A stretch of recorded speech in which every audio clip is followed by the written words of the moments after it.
All right, so we're going to go a little bit different direction today. So normally on the podcast, we bring on people that you exclusively oftentimes think of as e-commerce sellers, but I am bringing on an e-commerce seller today, someone who you might think of as more of a podcast guy, but reality is he is a physical products guy himself. So excited to have with me today the host of the Entrepreneur on Fire show, John Lee Dumas. John, thanks for being here. Kevin, I am fired up to be here, brother. Thanks for having me on. Oh, I'm fired up too. So let's go and just kick right into it. So tell me a little bit about how did you get into the whole idea of doing physical products?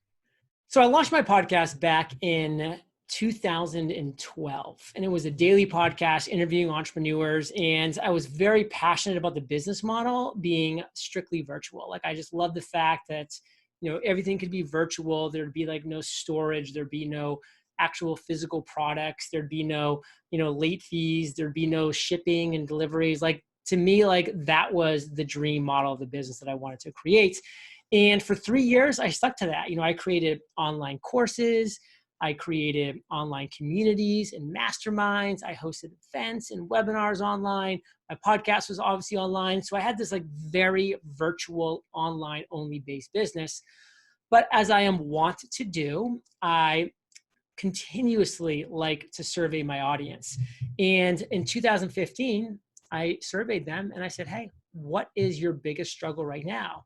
And a very clear majority response came back as, John, we listened to your shows, like all these successful entrepreneurs that you interview, they're saying the same thing. Like they're all setting these audacious goals and then they're accomplishing them. And like, that's why they're successful. But how the heck do you set a goal? And how do you accomplish that goal? Like, it's just easy. It's not as easy as just saying it. Like, how do you actually do it? It's like, what's the process? And I'm like, I have a pretty good handle on goals, but the reality is I haven't done a ton of research on it either. So I kind of went into like, research scientist mode, and I learned everything I could about goals.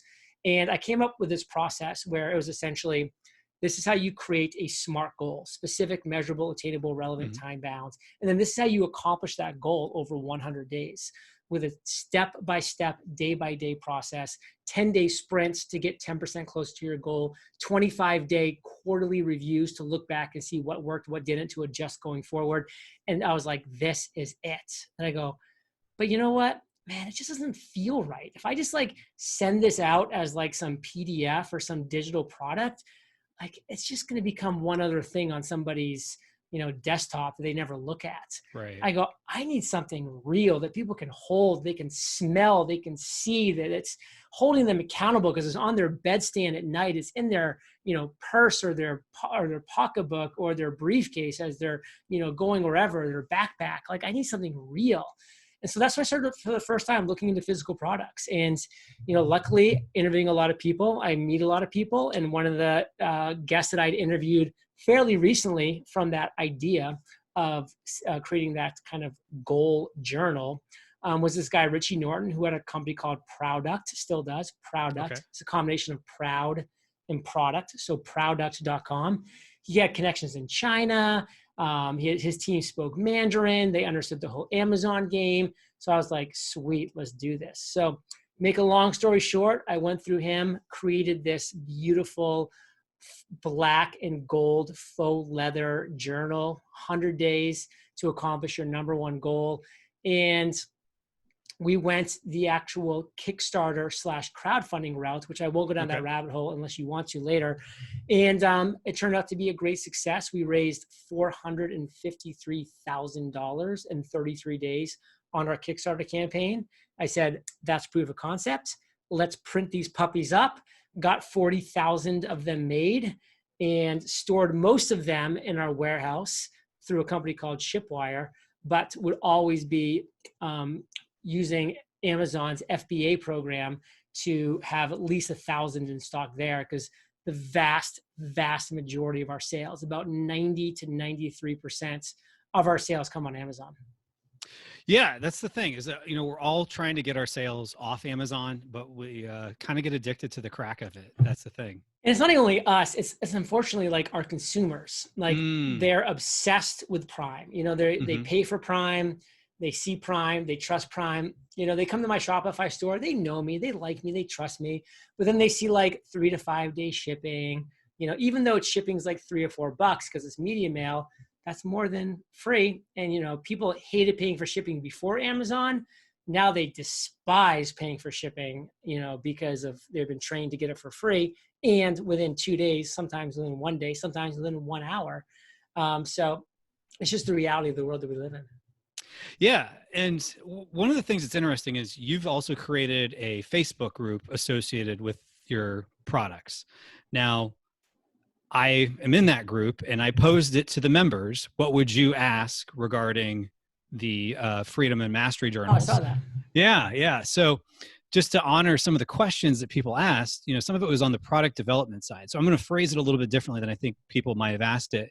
But one of it was, you know, that, let's be honest, that's a pretty crowded space with like journals and all this other stuff. So how did Much you less so in 2015. Oh, gotcha. Yeah, it's definitely gotten more crowded, but that's also means there's more people kind of chomping at your back now with new ones. So how have you, so let's make this a two-part question.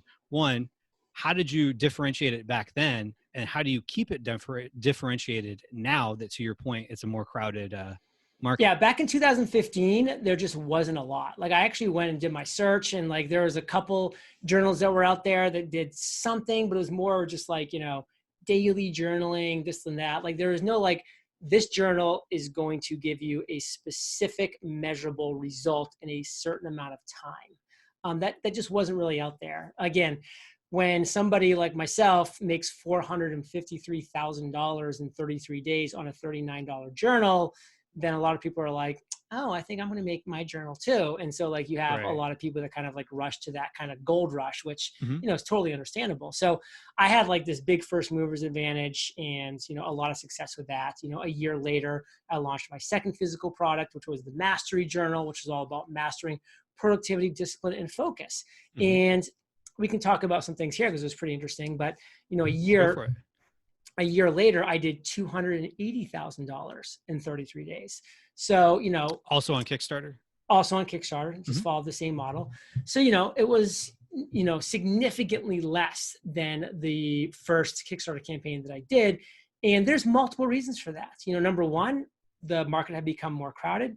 Number two, I did something that I think a lot of your students, people that follow you and people that are watching this right now know not to do. But what did I do? I kind of, in a way, cannibalized my initial product by offering something that was super similar. Instead of offering a complementary thing, like what if I'd come out with, you know, something that people needed when they used my journal, you know, it's kind of like that upsell or downsell. Right. Instead of just like, well, now people are like, well, now I'm confused. Should I buy the Freedom Journal or should I buy the Mastery Journal? So, you know, in hindsight, of course, it was easy to look back and say, you know, that may or may not have been the right move. And at the end of the day, it was the right move because I was so passionate about the concept of the Mastery Journal. It is to this day my best work ever. Like I truly believe that had to be out in the world. And of course, you know, nothing to sneeze at. $280,000 for a $39 journal in 33 days was a huge success for our business. But those are some reasons why it wasn't as successful because, you know, we had, in a way, cannibalized our current product offering with offering something so similar, kind of confused the market a little bit. And the market was just becoming, you know, a little more saturated as the time went on. And that was 2017. Now it's 2020. Like, forget about it. You know, like everybody and their mother has some kind of journal. It's just kind of how it goes. And so how did I initially differentiate myself? Was kind of like your question was, I looked and I said, like, what is not currently being offered in the marketplace in the realm of journals. And it was just that. There was no specific time-based result. That just didn't quite exist. And so I followed that up with the Mastery Journal, which had the same thing. Master productivity, discipline, and focus in 100 days. And, you know, here we are in 2020. How am I currently differentiating them? Frankly, I'm not. I mean, that's kind of the problem is that, you know, I've seen sales definitely significantly drop because the journal space has gotten much more crowded. You know, we used to crush it with Amazon, you know, ACOS because the Amazon ad spend, there was just not much competition out there. That's kind of gone away now. So, you know, we still sell these journals very steadily. They're still very steady sales. But our days of doing like 60, 70, 80 a day, which we were Mhm. doing for a long time, those days are gone. Now we're more like 15, 20, 25 journals a day, which when you think about it, that's still a lot of journals every Yeah. single day being delivered to human beings. But that's a big significance, like 60% drop from where we were back then. So, it's just one of those things where I love the physical products. We even, created a follow-up one last year called the Podcast Journal to kind of make the trifecta. So Freedom Journal, accomplish your number one goal in 100 days. The Mastery Journal, master productivity, discipline, and focus in 100 days. And then the Podcast Journal, create and launch your podcast in 50 days. That was kind of like our trifecta. And I'm really happy with where we're at with those three. And I kind of don't see us adding to that at any point in the future. And frankly, I don't see myself going back into the physical space anytime soon. Gotcha. So what's interesting there is, we all kind of question our decisions. Should I have added the other journal? Should I not have? But I think you did the right move because, there is something to be said about people who bought this also bought that. And, Yeah. you can bundle things together and things like that. So I think you definitely went on the right move. And if you do decide to continue with the physical product space, then, definitely the Well, I am complementary things should writing a be book right now. So that book Oh, is okay. it's not a journal. It's not going to be like in that same vein, but it's going to definitely be a book that you can hold. Awesome. Well, one closing question here that was posed by the people in the group was, how do you get people to refer to you as your initials? Because for people that aren't familiar, oftentimes people, when they talk about JLD, they're talking about John Lee Dumas. So how did Yeah. how did you brand yourself Is as there another JLD? JLD? Where is I he? don't know. There probably is, maybe No James way. Lewis something. So, for the longest time for me, actually, I'll go a little bit further back to kind of tell the full story. It was like back in 2012, I was like, okay, I got to get my social media handles like Twitter, Instagram, different things. And Entrepreneur on Fire was too long, like just too many letters, and it's hard to spell anyways. So I was like, oh, I'll just be John Dumas. And so I was like looking for John Dumas, but like this one dude that was named John Dumas had like taken everything. He was actually a flute player. So like, Oh, okay. yeah.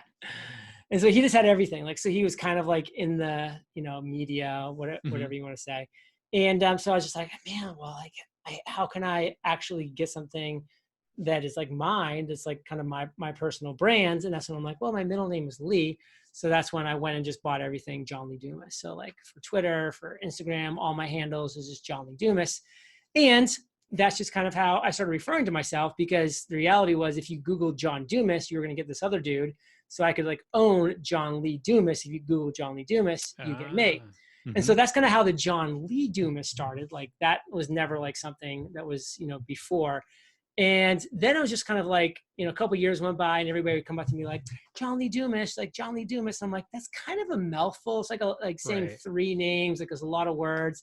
I'm just like, and plus like these people are my friends. Like, I may not know them super well, but like they've listened to hundreds of my podcasts. They feel like they know me. And, and a lot of them I have been able to build friendships with over the years.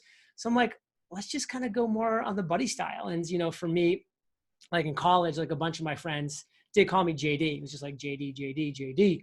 And that was there. But I'm like, well, JD is one thing, but people know me as John Lee Dumas. So let's just go JLD. So I kind of started to implement it with like my emails and my social media posts and the podcast that I was interviewed in. And it just kind of caught on because people just kind of like, liked being able to kind of have that more friendly nickname type of back and forth than instead of like that mouthful of John Lee Dumas. I like it. It flows. JLD. It works, JLD. and it's good branding too. So yeah, and Michael McAllis calls me Jalud, so that's the thought too. Love it. All right. So where would people go if they wanted to check out more of JLD? So all the magic happens at eofire.com. We have a great website, free courses on podcasting, coming up with your big idea, converting funnels, all that jazz. It's all free, eofire.com. And check out my podcast, Entrepreneurs on Fire. Awesome. Well, I really appreciate you coming on, John Lee Dumas. Take care, brother. JLD. Bye.